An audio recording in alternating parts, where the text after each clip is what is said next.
Novamente, boa noite aos irmãos. É sempre um prazer, um privilégio, uma responsabilidade expor a palavra do Senhor aqui. E pode colocar aí o slide. Geralmente eu não faço slide, o Afonso fica até bravo comigo, mas dessa vez eu fiz, quer dizer, ele fez para mim. E o objetivo é apresentar para os irmãos. Eu tenho exposto alguns salmos aqui na igreja. E os salmos são mais do que uma coleção de cânticos. Salmos são preciosidades de Deus para nós, para a nossa vida. Já expus o Salmo 1, o Salmo 2 e hoje eu vou expor o Salmo 4. Talvez você me pergunte, já me perguntaram, e o Salmo 3? Eu não vou expor os 150 salmos, senão a gente ia ficar aqui 10 anos para expor isso. Mas há vários tipos de salmos. Salmos de lamento, que é o Salmo 4, que é o Salmo 3, que é o Salmo 5. Esses salmos têm uma característica parecida. Então eu escolhi um deles para expor para os irmãos nessa noite. Eu então convido você a abrir sua Bíblia no Salmo de número 4.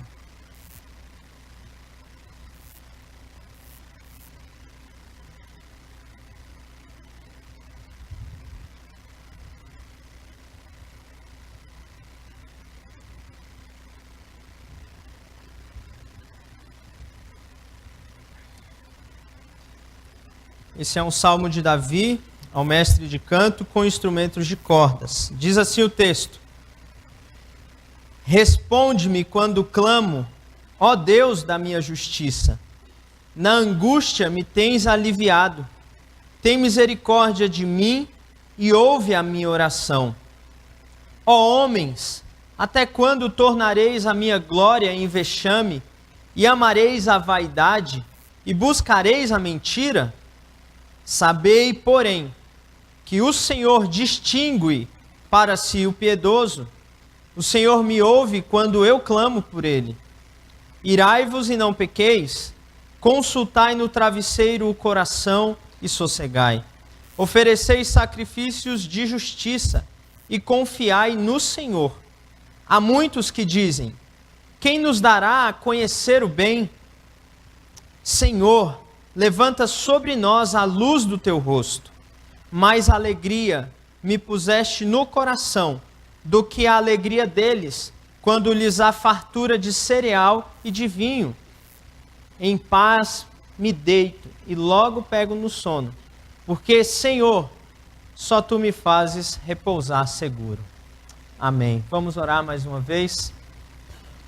Ó Deus, estamos aqui diante de ti, juntos como igreja, ouvindo a tua palavra. Pedimos que o Senhor fale conosco, Deus. Não nos deixe sair daqui sem compreender o recado do Senhor para as nossas vidas, Pai. Essa é a nossa oração em nome de Jesus. Amém. Amém. Talvez esse salmo seja bem conhecido na sua parte final. Pode passar o slide, pô. Pronto. Porque talvez você já tenha se lembrado desse versículo 8. Em paz me deito e logo pego no sono, porque, Senhor, só tu me fazes repousar seguro. Talvez esse versículo já tenha surgido em algumas situações da sua vida. Momentos difíceis, momentos em que o sono não quer vir. Momentos de dificuldades extremas. E aí você se lembrou desse versículo e orou esse versículo e de fato conseguiu dormir. Eu tenho certeza que muitos irmãos aqui já tiveram essa experiência. Talvez seja um dos versículos de cabeceira, aqueles que a gente se lembra na hora do aperto. Mas o início desse salmo é o que nos mostra por que o salmista conseguiu dormir em segurança diante da adversidade. Porque já repararam que quando nós passamos situações difíceis, angústias da alma, preocupações das mais extremas, aflições das mais diversas, uma das primeiras coisas que acontece é que nós perdemos o sono. E a gente vai para a cama e a gente rola para um lado, rola para o outro e o sono não vem. Por que então que o salmista conseguiu encontrar paz diante da adversidade? Qual foi o caminho que ele percorreu até chegar a dizer, em paz me deito e logo pego no sono? Eu estava vendo uma pesquisa sobre sono e fiquei surpreso. Eu descobri que existe uma associação brasileira do sono. Sabiam disso? Existe gente trabalhando e pensando para que a gente durma bem. Olha só, se eu soubesse disso antes, os adolescentes que dormem muito nem precisam. Mas tem gente que dorme pouco. E essa associação, então, traz uma pesquisa dizendo que no Brasil, gente, cerca de 30% da nossa população tem dificuldades com sono. Dorme mal. Eu não sei se é verdade, mas é a pesquisa dessa associação. Talvez você conheça gente que tenha dificuldade para dormir. E não é porque tem um problema de saúde, algo no seu organismo, orgânico, alguma coisa. É porque está passando por um momento difícil. E isso tem tirado, e a preocupação tem tirado o sono, tirado a paz, tirado a tranquilidade. Mas esse salmo nos dá uma resposta para esse tipo de aflição. É possível encontrar paz diante da adversidade. O salmista encontrou e nós podemos encontrar também. Agora observe o primeiro versículo. Olha só os motivos que fazem o salmista encontrar paz. Eu acredito que o versículo 1 já nos traz uma amostra. Ele vai dizer, responde-me quando clamo, ó Deus da minha justiça. No momento da adversidade, nós vamos ver que Davi, provavelmente o autor desse salmo, está passando um momento de grande adversidade na sua vida. E ele, nesse momento, ele grita ao Senhor, ele clama ao Senhor, dizendo, Senhor, eu clamo, Deus da minha justiça. O salmista sabia onde encontrar socorro. Talvez essa seja uma informação tão importante para nós. No momento da adversidade, no momento da aflição, nós precisamos saber onde encontrar socorro. E o salmista sabia disso. E olha o que ele vai dizer. Na angústia me tens aliviado. Essa é uma expressão muito interessante. O termo angústia, ele se refere a algo apertado. Sabe quando você está no ônibus lotado, não tem espaço nem para respirar. Se você em pé vira o pé no ônibus tentando descansar, você perde o espaço. E aí você sai daquele ônibus, é um alívio chegando em casa. Ou quando você está com um sapato apertado e não tem como tirar, você está numa ocasião importante. Você tem que ficar com aquele sapato aquele tempo. E o sapato está apertando, machucando o seu pé. E quando você chega em casa e tira o sapato, há aquela sensação de liberdade, de alívio. Essa é a ideia do salmista. É como se ele estivesse num lugar entre quatro paredes, apertado, não tinha espaço, ele estava sendo apertado, agoniado ali, ele estava sem respirar. E o Senhor, então, o tira desse ambiente para um lugar onde ele pudesse respirar. Essa é a ideia. Então, nós vemos na vida do salmista que ele já tinha experimentado situações em que o Senhor o tinha livrado no momento da aflição. E se nós pensarmos na vida de Davi, nós encontramos várias situações que o Senhor fez isso. Davi, certa vez, cuidava do rebanho de ovelhas da sua família.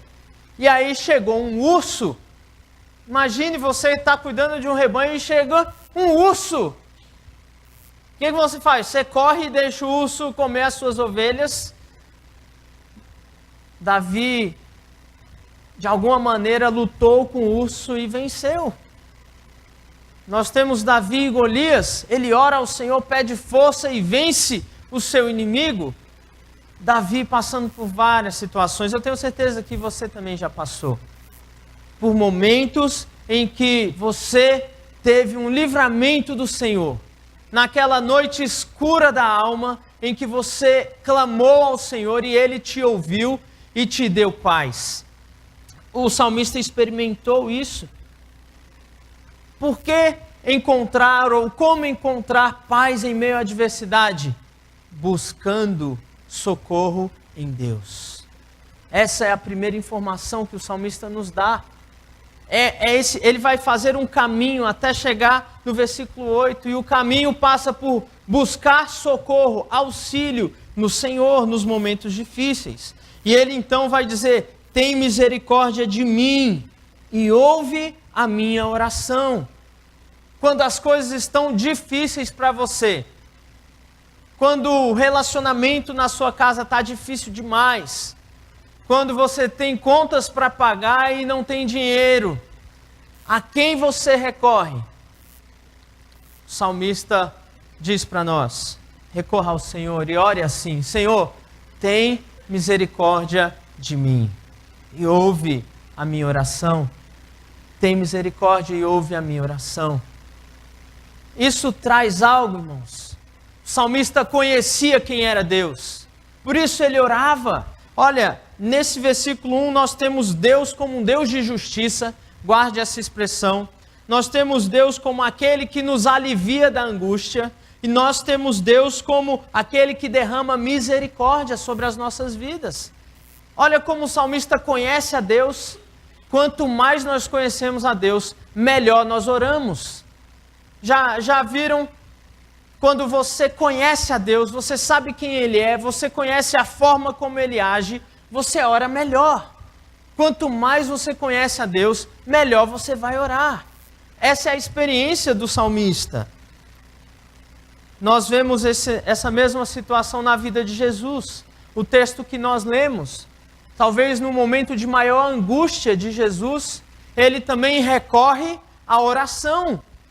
Ele está prestes a enfrentar, a tomar o cálice da ira de Deus, onde na cruz carregaria os nossos pecados, onde enfrentaria a ira de Deus, recebendo o castigo que era nosso. E Jesus então fica aflito. Veja, ficar aflito não é pecado, irmãos. O próprio Cristo ficou aflito. A questão é, como nós vamos reagir à aflição? Aí essa é a questão. Nós podemos reagir de maneira pecaminosa ou podemos reagir de maneira que glorifique a Deus. Jesus glorificou a Deus, ele orou ao Senhor e ele na oração disse: Senhor, seja feita a tua vontade. E algo interessante acontece. Um dos evangelistas dizem que um anjo apareceu e cuidou de Jesus ali. Que coisa interessante. O Senhor cuida quando nós oramos. Você tem orado ao Senhor no momento da angústia? Ou você tem suportado a angústia sozinho, calado? Talvez falando apenas coisas superficiais para Deus. Aquela oração superficial. Senhor, me abençoa. Só isso. Isso demonstra que não temos relacionamento com Deus. Quando eu conheço uma pessoa, eu conto os meus problemas para ela. Ou você sai na rua contando para as pessoas: olha, alguém te pergunta, e aí, tudo bem? Alguém que você não vê há 5 anos, e aí, tudo bem? O que você responde? Tudo bem, tudo ótimo. Pode estar horrível, você pode estar morrendo, você pode estar desempregado, sem dinheiro, coração apertado, afligido. Você vai dizer que está tudo bem, porque não interessa aquela pessoa. Você não tem comunhão, não tem intimidade, não vai adiantar nada você contar o seu problema para ela. Mas alguém que você conhece, um amigo, alguém próximo, um irmão mais próximo, mais chegado, um amigo mais chegado que um irmão, quando te pergunta se está tudo bem, você fala: não estou bem não. Essa semana aconteceu isso, meu coração está machucado. Não é assim? A nossa oração mostra o quanto nós temos intimidade com Deus. Quanto você tem rasgado o coração diante do Senhor. Talvez você seja como eu, alguém que tem extrema dificuldade de se expressar. Talvez você precise então escrever a sua oração. Escreva para o Senhor o que está no seu coração. Já fez essa experiência? Fantástica. Escreve para o Senhor. Compõe uma canção para o Senhor, dizendo como você se sente. Mas não deixe de clamar ao Senhor nesses momentos. O salmista encontrou refúgio porque contou ao Senhor o que havia em seu coração. Mas ele continua, versículo 2, e ele vai dizer: ó homens, até quando tornareis a minha glória em vexame, e amareis a vaidade, e buscareis a mentira? Nós vamos ver aqui que a aflição do salmista é porque haviam homens que estavam fazendo oposição a ele. E se nós pensarmos que é Davi o autor do Salmo, ele é o rei de Israel, e homens estão se levantando contra Davi, estão difamando Davi, estão mentindo sobre Davi, estão querendo derrubar Davi do trono, de modo que a vida dele corre perigo. Há conspirações contra a vida de Davi. As aflições que o salmista experimentava passava por homens que queriam fazer o mal para ele. Olha aqui como Davi enfrentava essas situações no seu reinado. Várias vezes homens se levantam, o próprio filho uma vez se levantou contra Davi, e Absalão se revolta e toma o reino de Davi. Davi sofreu muitas oposições, irmãos. A aflição que ele sentia vinha por conta de homens que se levantavam contra ele. Ele sabia exatamente o que causava essa aflição. Mas o que eu acho interessante é que ele faz um contraste, uma comparação entre esses homens e ele mesmo, o salmista. E olha o verso 3. Sabei, porém, que o Senhor distingue para si o piedoso. Davi vai fazer uma comparação entre os homens que estavam perseguindo e causando aflição e causando dor e sofrimento a ele mesmo. E ele vai então sondar a sua vida para ver se essa adversidade é fruto do seu próprio pecado ou é fruto do pecado de outro. Porque é assim que acontece, irmãos. Há problemas que nós enfrentamos na vida que são frutos do pecado de outras pessoas. E há problemas que acontecem na nossa vida fruto do nosso próprio pecado. Eu vou tentar ilustrar para os irmãos. Imagine que você está numa pista dirigindo o seu carro, e você está na velocidade da via, e você está com o farol ligado, e você está com um cinto de segurança, e andando na sua faixa. Mas daí vem outro carro, acima da velocidade, desgovernado, que não está com o farol aceso, o documento não está pago, andando todo na irregularidade, e ele acerta o teu carro. E você então sofre porque outro pecou. Essa é a ideia. Há pecados que afetam outras pessoas. Há sofrimentos que são por pecado de outras pessoas. E há sofrimentos que enfrentamos são fruto do nosso próprio pecado, da nossa própria conduta pecaminosa. Então o salmista, nesse ponto, ao meditar sobre a sua aflição, ele vai pensar e vai refletir se o que está acontecendo com ele é fruto do seu próprio pecado ou é fruto do pecado de outros. Nesse ponto, então, o salmista se chama de piedoso, irmãos. Olha o versículo 3. Ele diz: sabei, porém, que o Senhor distingue para si o piedoso. E ele vai dizer: o Senhor me ouve quando eu clamo por ele. Em outras palavras, o salmista está dizendo para Deus: Deus, eu estou vendo essa aflição, e o Senhor está vendo que eu sou piedoso, que essa aflição não é fruto do meu próprio pecado. Eu sei que muitas vezes a minha dor, o meu sofrimento vem porque eu peco contra Deus. eu ignoro a palavra do Senhor, eu sofro por causa disso. Mas esse caso específico, o meu sofrimento está vindo porque homens estão me maltratando. Não é fruto do meu próprio pecado. É essa a discussão que o salmista está fazendo aqui. E isso é muito comum nos salmos, irmãos. O salmo que nós cantamos na música, na última canção, diz assim: quem subirá ao monte do Senhor? Aquele que é limpo de mãos e puro de coração. Veja, o salmista está se considerando justo. O salmista está se considerando justo. Isso no livro dos Salmos é uma característica muito importante. Essa palavra, o Senhor distingue. Essa palavra significa que o Senhor, irmãos, trata com preferência o piedoso. Agora vamos pensar, quem é o piedoso? Quem é o homem que pode se dizer piedoso? Pesquisando sobre essa palavra, piedoso significa aquele que vive em conformidade com a lei do Senhor. Esse é piedoso. Aquele que vive em conformidade, em obediência à palavra do Senhor. Esse é o homem e a mulher piedosa. O salmista então está dizendo e refletindo, dizendo: Senhor, eu tenho andado em conformidade com a tua palavra. Esse sofrimento que está acontecendo na minha vida não é fruto do meu próprio pecado, porque eu tenho andado em conformidade com a lei do Senhor. Eu sou piedoso. Esses homens não. Eles não têm andado assim. Eles têm pecado contra o Senhor e o pecado deles tem causado sofrimento para a minha vida. Você já orou assim para o Senhor? Que profundidade de oração, irmãos!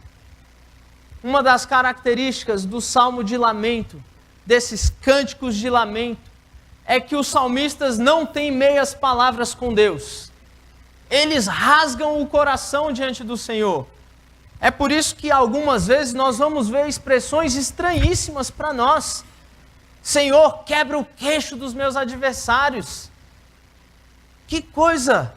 O salmista fala aquilo que está no seu coração diante de Deus. Nós precisamos aprender com os salmos nesse sentido. Às vezes as nossas orações são muito polidas, mas nós vemos os salmistas rasgarem o seu coração.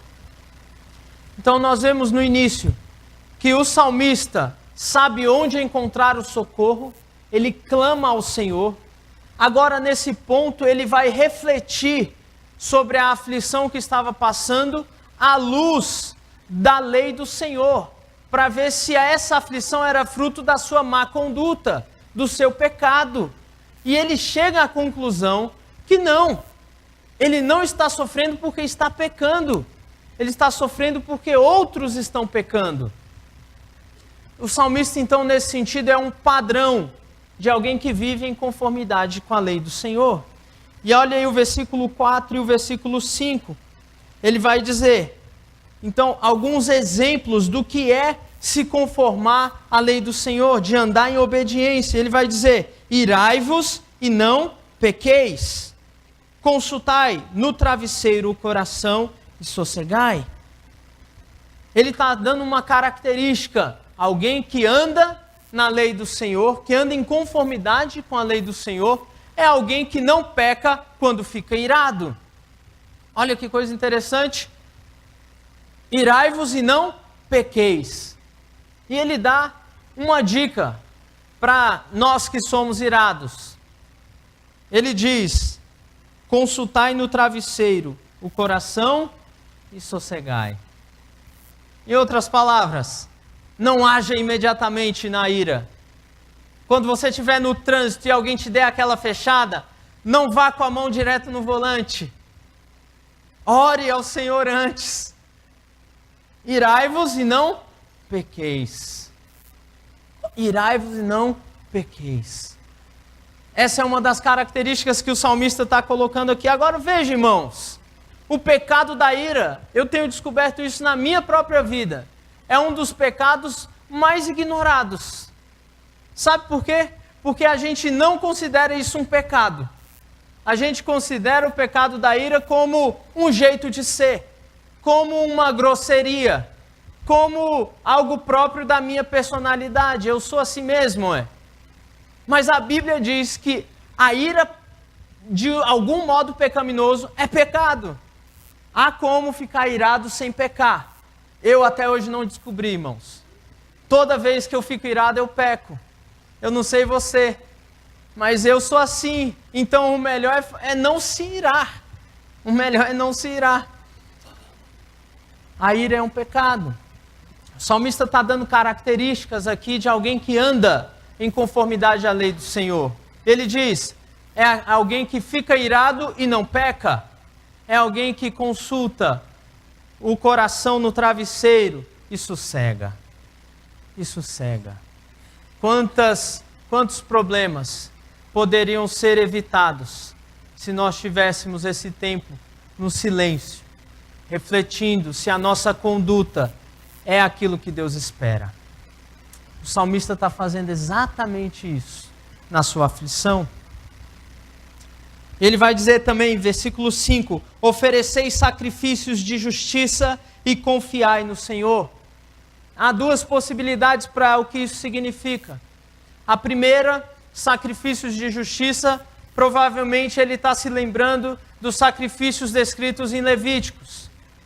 E ele está pensando naquela categoria que, para fazer um sacrifício, esse sacrifício só era aceitável a Deus se fosse feito exatamente como Deus ordenava. Um exemplo disso na história bíblica, o profeta Malaquias escreveu, e ele estava dizendo que Deus não estava aceitando a oferta do povo, porque eles estavam levando animais com defeito. E Deus então rejeitava o sacrifício. Porque nós não podemos adorar a Deus do jeito que a gente acha certo. Nós só podemos adorar a Deus do modo que Ele nos diz para fazer. Quer um exemplo disso? O segundo mandamento. Não farás para ti imagem de escultura, nem as adorarás. Por quê? Porque o Senhor não deseja ser adorado por imagens de escultura.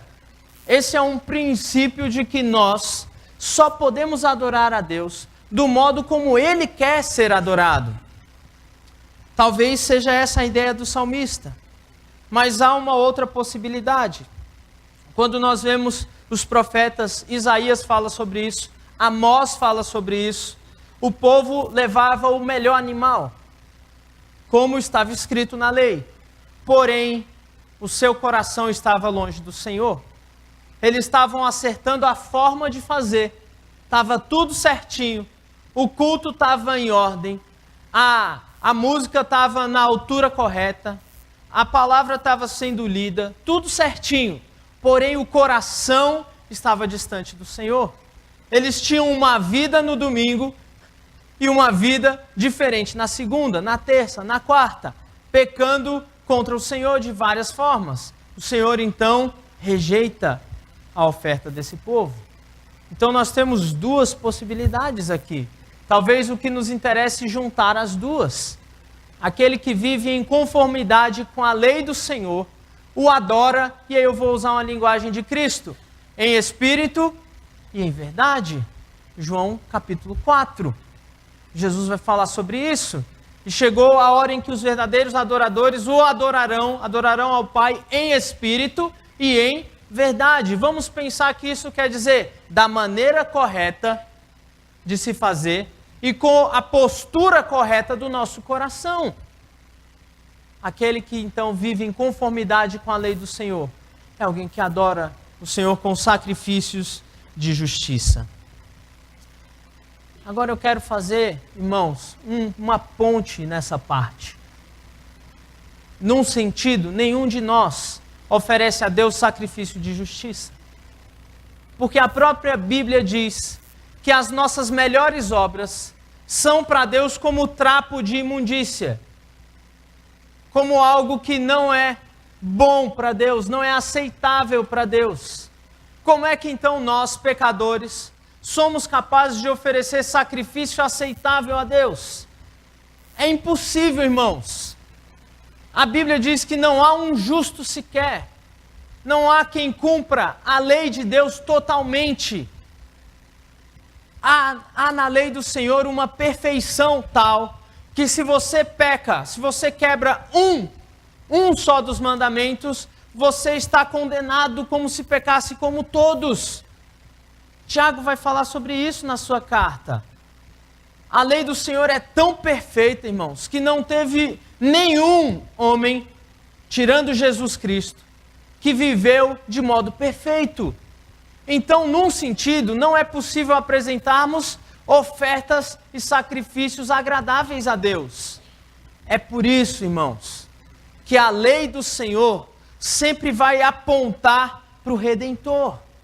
A lei do Senhor sempre vai nos apontar para Cristo, sempre vai nos levar para a cruz.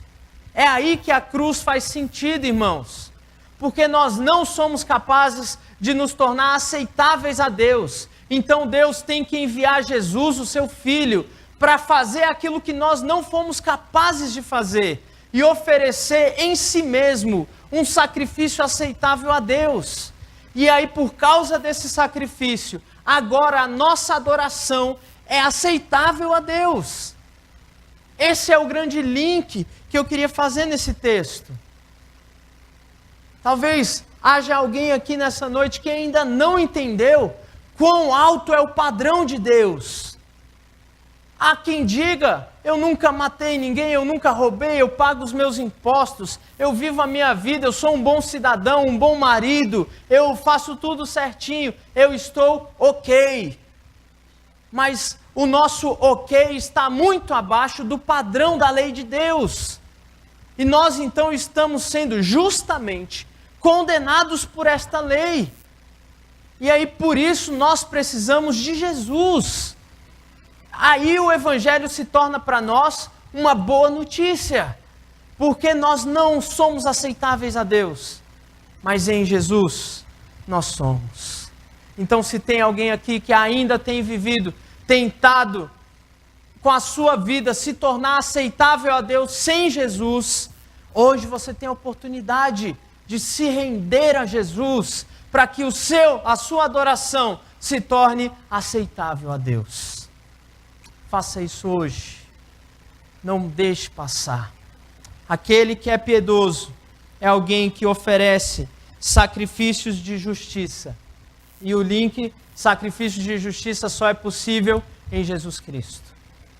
Então aqui, irmãos, nós vemos o caminho que o salmista está percorrendo. Eu espero que os irmãos estejam comigo, para que ele possa dizer que está em paz e dorme em paz e em sossego. Ele percorre um caminho em que ele busca socorro em Deus. Ele percorre o caminho de sondar o seu coração para ver se a sua aflição é fruto do seu pecado. E por fim, irmãos, versículos 6 e 7. Há muitos que dizem: quem nos dará a conhecer o bem? Senhor, levanta sobre nós a luz do teu rosto. Mais alegria me puseste no coração do que a alegria deles, quando lhes há fartura de cereal e de vinho. Aqui eu acredito, irmãos, que está a grande chave que nos ajuda a entender por que o salmista conseguiu dormir diante da adversidade, dos perigos da vida, das aflições. O salmista encontra a sua satisfação em Deus, mais do que em qualquer outra coisa, irmãos. Os homens diziam para ele: quem nos dará a conhecer o bem? Quem é que pode fazer o bem? Ou qual é a fonte da nossa felicidade? Qual é a fonte de todo o bem? O salmista vai responder num pedido ao Senhor. Ele diz: levanta, Senhor, sobre nós a luz do teu rosto. Lembram de um outro texto que fala exatamente essas palavras?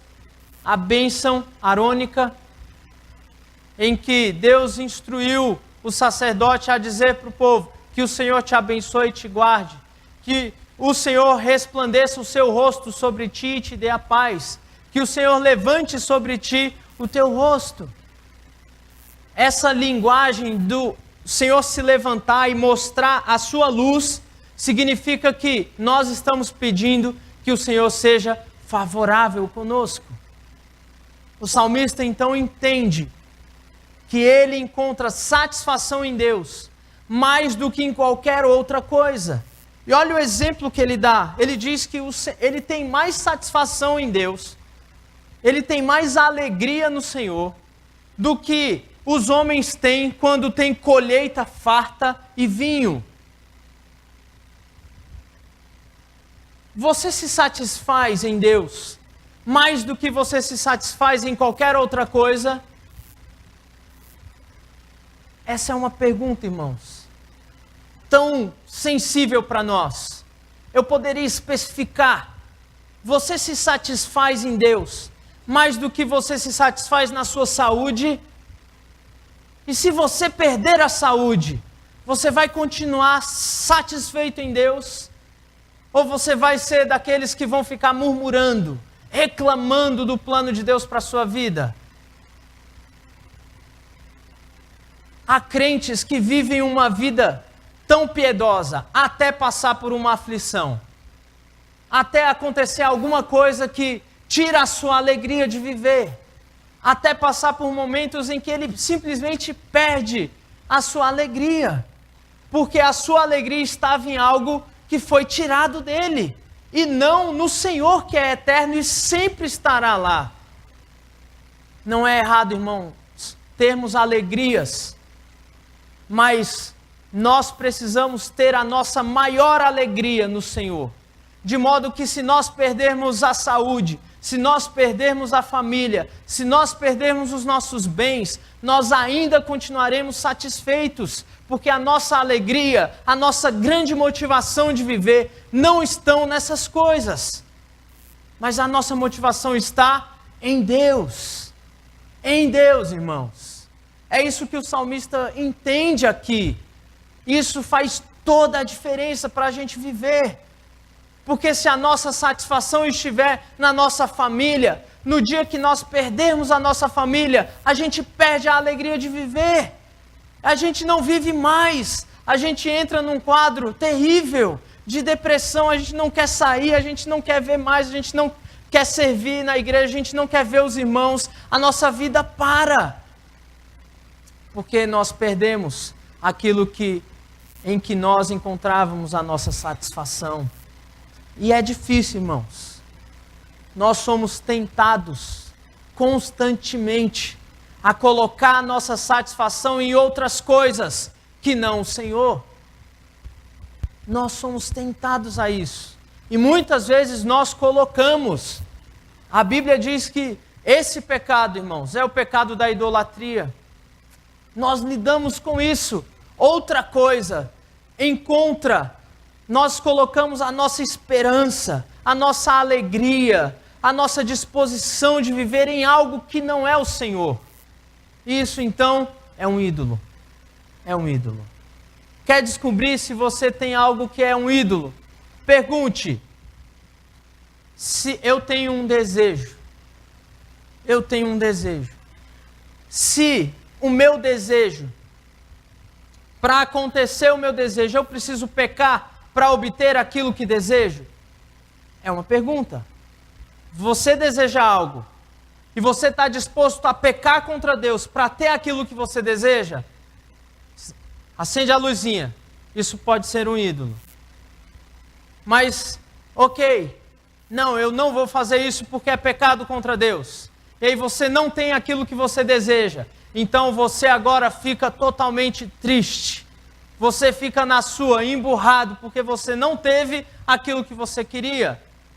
Se isso te afeta tanto, então acende a luzinha. Isso pode ser um ídolo.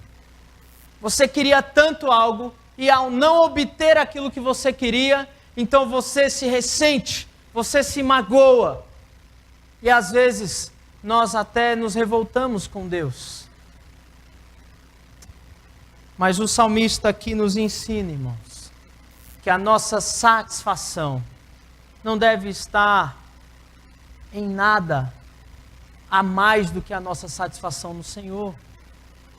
Isso é difícil, é um exercício para nós. É por isso que o Senhor, quando nos dá o resumo de toda a lei, Ele vai dizer: Amarás o Senhor teu Deus de todo o teu coração, de toda a tua alma, de todo o teu entendimento e com todas as tuas forças. É por isso que ele vai dizer que não se pode servir a dois senhores, porque você vai escolher um em detrimento do outro. Ele quer exclusividade, irmãos. Ele nos criou para vivermos para a sua glória. Por isso, na adversidade, se nós encontrarmos satisfação no Senhor, nós poderemos descansar o nosso coração e dormir em paz. Mas se a nossa satisfação estiver naquilo que está sendo tirado de nós, nós não vamos dormir em paz. Lembram-se do exemplo de Jó? Jó perdeu os bens, perdeu a família, os filhos, e perdeu a saúde, irmãos. Veja que aflição, veja que dor esse homem passou. Mas o Senhor estava trabalhando o coração de Jó. E o Senhor no final aprova a vida de Jó. E ele continua íntegro, e ele não abandona o Senhor porque perdeu alguma coisa. Esse é o grande desafio para nós. Jó é alguém que encontrou satisfação no Senhor, mesmo perdendo, mesmo perdendo.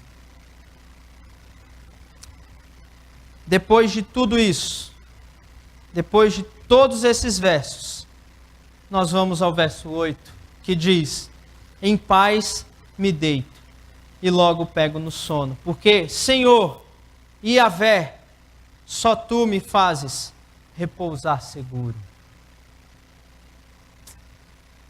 Há um caminho a percorrer para que o salmista chegasse aqui. Ele sabe que precisa buscar socorro em Deus. Ele sabe o padrão que Deus espera dele. Ele sonda o seu próprio coração para ver se essa aflição é fruto do seu próprio pecado. E por fim, ele coloca a sua satisfação em Deus, não nas circunstâncias. Parece que me lembro de uma música aqui. Quem souber, canta comigo. Satisfação é ter a Cristo, não há melhor.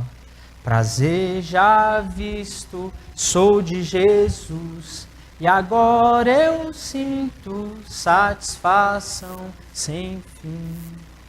Se paz real, se gozo na aflição, achei o segredo, é Cristo no coração, aleluia. Olha, que lindo isso, irmãos. Virá bem cedo, logo em glória, eu hei de vê-lo, satisfação sem fim. Amém. Que seja a sua oração, meu irmão. No momento da angústia, no momento da dor, na noite escura da alma, no momento que a aflição bater a tua porta, a tua família, quando estiver doendo demais, clame ao Senhor e busque satisfação nele. Eu amo quando eu vejo um irmão passando, irmãos, por lutas e glorificando a Deus. Eu amo, eu oro ao Senhor para que quando isso acontecer comigo, eu glorifique ao Senhor, eu não abandone a fé, eu não dê mau testemunho, eu creia no Senhor, eu quero crer quando tiver mais difícil, irmãos. É na hora da adversidade que nós conhecemos os verdadeiros, aqueles que permanecem, aqueles que se satisfazem em Deus. Eu não sei como está a sua vida, eu não sei se você tem enfrentado muitas adversidades, se o teu coração chora quando ninguém está vendo. Eu não sei qual é a luta que você está enfrentando, ou já enfrentou, e isso tem deixado consequências para a sua vida, tristezas profundas. Eu não sei se quando você coloca a sua cabeça no travesseiro, você consegue dormir. Talvez você role para um lado, role para o outro e não durma. Mas eu quero dizer para você, aqueles que confiam em Deus encontram paz diante da adversidade. Guarde esta mensagem, a mensagem do Salmo de número 4. Aqueles que confiam em Deus encontram paz diante da adversidade. Vamos orar? Ó Deus, obrigado por tua palavra, Senhor. Tantas vezes esse versículo, em paz me deito e logo pego no sono, fez a diferença nas nossas vidas, Deus. Queremos cada vez mais estar perto de Ti, fortalecidos, encontrando a alegria no Senhor, independente das circunstâncias, Deus. Nos dê essa graça, nos faça homens, mulheres fortes, que vão permanecer firmes diante das dificuldades da vida, Deus. Nos faça homens de Deus, mulheres de Deus, para a honra e glória do Teu nome, Senhor. E se há alguém entre nós aqui com grandes dificuldades, Deus, com lutas, que esta palavra alcance o coração e que ela encontre paz ao confiar em Ti, Deus. Em nome de Jesus. Amém. Amém. Muito obrigado, irmãos. Obrigado.